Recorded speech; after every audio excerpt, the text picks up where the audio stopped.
అంటున్నాడు.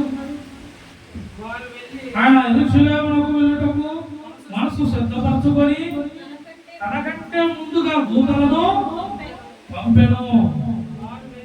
వారు వెళ్ళి ఆయనకి బస సిద్ధము చేయవలెనని సమరయుని యొక్క గ్రామంలో హల్లెలూయా ప్రవేశించిరి గాని ప్రవేశించిన దేవుడి కంటే ముందు దేవతలు వెళ్ళారు. ఏసైకి సిద్ధం చేయటానికి వెళ్ళారు. ఇప్పుడు ఏసయ్య వస్తున్నాడని సిద్ధం ఎవరు చేయాలి? మనం ఏసయ్య వస్తున్నాడు, రాకడ సమయం వచ్చింది అని నీవు ఎవరిని సిద్ధం చేయాలి? నీ ఇంటి వాళ్ళని సిద్ధం చేయాలి, నీ చుట్టుపక్కల వాళ్ళని సిద్ధం చేయాలి, నశించిపోతున్న వాళ్ళని సిద్ధం చేయాలి. బాబు రాకడ వస్తుందని చెబుతున్నావా?